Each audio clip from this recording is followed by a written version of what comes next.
পৃথিবীর যে কোনো সাম্রাজ্যই শাসিত হয়েছে শাসকেরই স্বার্থে, শাসিতের নয়। ব্রিটিশদের ক্ষেত্রে এর অন্যথা হবে এমন ভাবাটা ভুল। ফোর্ট উইলিয়ামের গভর্নর রবার্ট ক্লাইভ এবং মোগল সম্রাট শাহ আলম দ্বিতীয়র এলাহাবাদ চুক্তি হয়। কোম্পানি বাংলা, বিহার ও উড়িষ্যার দিওয়ানি লাভ করে। অথচ দেশ শাসনের জন্য তখন কোম্পানির না ছিল প্রয়োজনীয় লোকবল, না কোনো অভিজ্ঞতা। কিন্তু তবুও তারা এই সিদ্ধান্ত নিল কেন? এর দুটো কারণ ছিল। এক, বাংলায় সিরাজদৌল্লা বা মীর কাসিমের মতো নবাবের যাতে আর আবির্ভাব না হতে পারে তার ব্যবস্থা করা। আর দুই, কোম্পানি আগে পণ্য কেনার জন্য এদেশে রূপো নিয়ে আসত। প্রাচ্য বাণিজ্যের পুঁজি এদেশ থেকেই সংগ্রহ করার উদ্দেশ্যে কোম্পানি বাংলা সুবাহর দিওয়ানি গ্রহণ করে।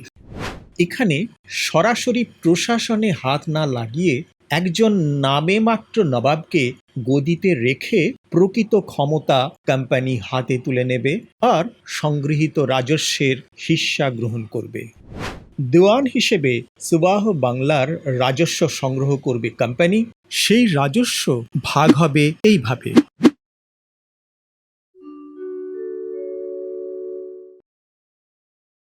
দিওয়ানি লাভ করে কোম্পানি নিজে তার ব্যবস্থাপনার দায়িত্ব গ্রহণ না করে একজন নায়েব দেওয়ান নিয়োগ করল।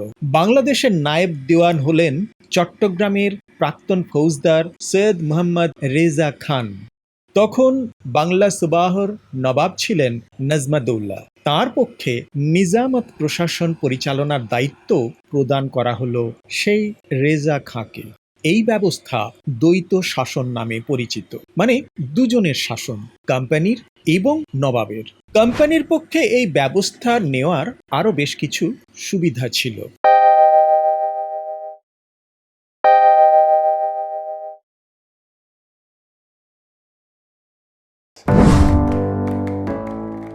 মুর্শিদাবাদে নবাব দরবারে তত্ত্বাবধায়ক হন ফ্রান্সিস সাইক্স।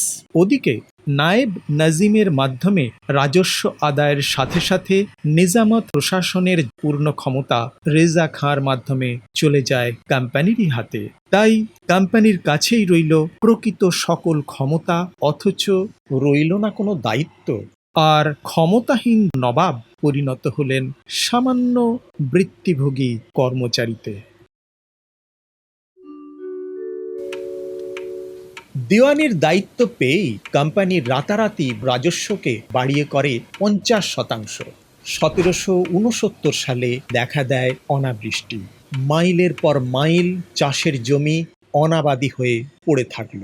1176 বঙ্গাব্দে বাংলা ও বিহারে দেখা দেয় ব্যাপক দুর্ভিক্ষ। এটি 76-এর মন্বন্তর নামে পরিচিত।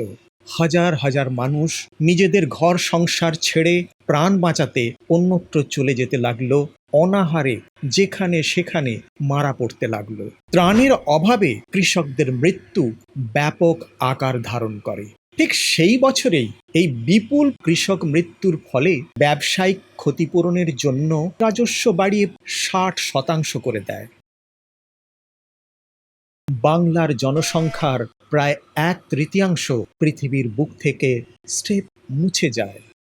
1943 সালে ব্রিটিশ শাসনে ভয়াবহ দুর্ভিক্ষটি ছিল সম্পূর্ণ মনুষ্য সৃষ্ট। ব্রিটেনের প্রধানমন্ত্রী উইনস্টন চার্চিলের অমানবিক নীতির জন্য দুর্ভিক্ষের ভয়াবহতা প্রচণ্ড আকার ধারণ করে। দুর্ভিক্ষ পীড়িত মানুষের সাহায্যার্থে প্রেরিত ত্রাণের ওষুধ ও খাদ্যদ্রব্যকে বাংলায় না পাঠিয়ে ইউরোপে যুদ্ধরত সেনাবাহিনীর জন্য পাঠিয়ে দেওয়া হয়। না খেতে পেয়ে মারা গিয়েছিল বাংলার প্রায় 30 লক্ষ লোক। ব্রিটিশ শাসনের অবদান। ভারতের রাজনৈতিক ঐক্য গড়ে তোলে ব্রিটিশরা। ভারতের ইতিহাস বিবেচনা করলে প্রথম দাবিটি ধোপে টেকে না। প্রায় ৩০০ খ্রিস্টপূর্বে সম্রাট অশোকের অধীনে এই উপমহাদেশের সাংস্কৃতিক এবং প্রশাসনিক ঐক্য বিরাজ করেছিল। তাই ব্রিটিশরাই পথিকৃৎ ছিল বলা যায় না। বিভিন্ন গোষ্ঠীর মধ্যে সাম্প্রদায়িক বিভেদ আরও গভীর হয়। ডিভাইড অ্যান্ড রুল তো প্রয়োগ করে গেছেই, দেশটিকে ভাগ হওয়ার পথ প্রকট হয়ে ওঠে। তার সাথে রয়েছে একাধিক ছোট ছোট স্বাধীন রাজশক্তি। তাহলে তাদের ছেড়ে যাওয়া ভারত ছিল টুকরো টুকরো, বিচ্ছিন্ন। তাই ঐক্যবদ্ধ ভারত গঠনের কৃতিত্ব ব্রিটিশ দাবি করতে পারে না। ইংরেজি ভাষায় শিক্ষার প্রবর্তন। ভারতে ইংরেজি ভাষার মাধ্যমে শিক্ষা ব্যবস্থার জন্য ব্রিটিশ সরকার যে অপ্রতুল পদক্ষেপ নিয়েছিল তার মূল উদ্দেশ্য ছিল প্রশাসনের অধীনস্থ নিম্ন পদগুলিতে স্বল্প শিক্ষিত ভারতীয়দের সরবরাহ নিশ্চিত করা। ব্রিটিশরা একেবারে পরিষ্কার করে দিয়েছিল যে ইংরেজিতে শিক্ষা কেবলমাত্র ব্রিটিশদের নিজস্ব উদ্দেশ্য পূরণের জন্য শেখানো হবে। তাই ইংরেজি ভাষার মাধ্যমে শিক্ষা ব্যবস্থা ব্রিটিশরাই প্রবর্তন করে, তবে তার সংকীর্ণ দৃষ্টিভঙ্গি ছাপিয়ে উন্নত ও প্রসারিত করার কৃতিত্ব ভারতীয় এবং বেশ কিছু উদার শিক্ষানুরাগীর। পাশ্চাত্য শিক্ষার প্রভাব ও সমাজ সংস্কার। পাশ্চাত্য শিক্ষার প্রভাবে উন্মেষিত হয় ভারতীয় জাতীয়তাবাদ। পাশ্চাত্য চিন্তাভাবনা যুক্তিবোধ প্রজ্বলিত করে, যা বিভিন্ন সামাজিক অন্যায় অবিচারের অবসান ঘটাতে সাহায্য করেছিল।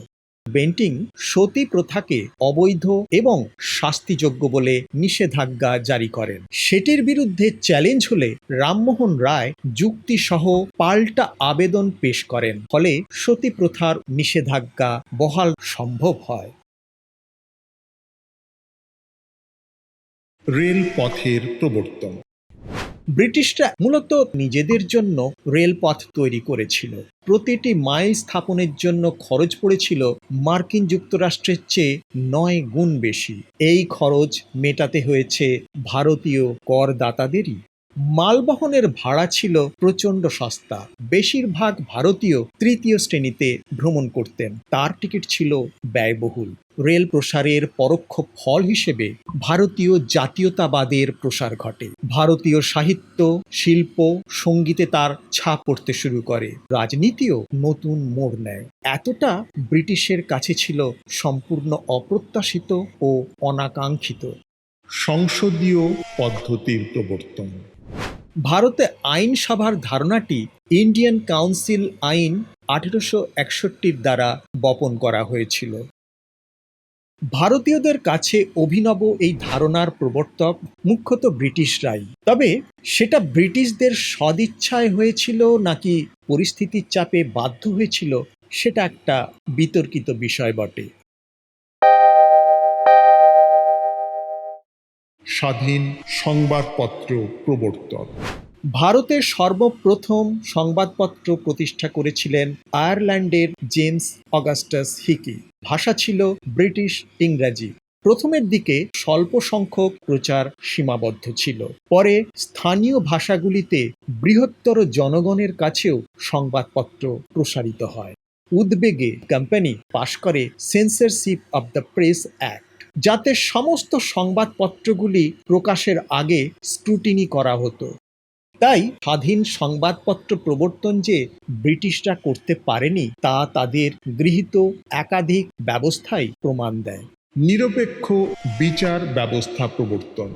ভারতে বিচার ব্যবস্থা ছিল আরও বৈষম্যমূলক। ব্রিটিশদের হাতে একজন ভারতীয়ের মৃত্যু বরাবরই একটি দুর্ঘটনা হিসেবে বিবেচিত হতো, অথচ একজন ব্রিটিশের মৃত্যু কোনো ভারতীয়ের কাজ হলে সেটি হতো নির্ঘাত একটি অপরাধ। ব্রিটিশদের বিচার ব্যবস্থা নিরপেক্ষ ছিল না, বরং সেটি ছিল উপনিবেশ নিয়ন্ত্রণের জন্য একটি নির্ভেজাল ও সহজ উপায় মাত্র। তথ্য নথিবদ্ধকরণ। ব্রিটিশ সমাজ সম্পূর্ণ রেকর্ড প্রস্তুত করে রাখত। এসব নথি ভারতে ব্রিটিশ শাসন সম্পর্কে জানতে সহায়তা করে। রেকর্ড রক্ষার এই পদ্ধতিটি স্বাধীন ভারতীয় প্রশাসনও গ্রহণ করেছে। আদমশুমারি প্রবর্তন। ব্রিটিশরা আদমশুমারি শুরু করে। 10 বছর ছাড়া ছাড়া এটি পরিচালিত হয়। 2011 সালের হিসাবে মোট 15 বার আদমশুমারি হয়েছে। জরিপ সমীক্ষা গঠন।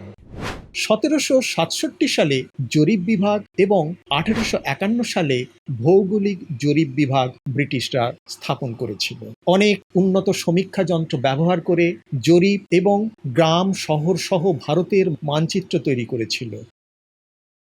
দুই প্রতিষ্ঠান ও তাদের কাজকর্ম বিশ্বজুড়ে উচ্চ প্রশংসিত। টিকাদান কর্মসূচি। 19 শতকের শেষ এবং বিংশ শতাব্দীর গোড়ার দিকে ভারতে গুটি বসন্ত মহামারী রূপে ছড়িয়ে পড়ে। 1892 সালে বাধ্যতামূলক টিকাদান আইন পাশ করা হয়। স্যানিটারি কমিশনার গঠন করে বিভিন্ন অঞ্চলে রোগ তদারকির জন্য ডিসপেন্সারি স্থাপন করা হয়। ব্রিটিশদের সময় উপযোগী সাধু প্রচেষ্টার নমুনা এটি।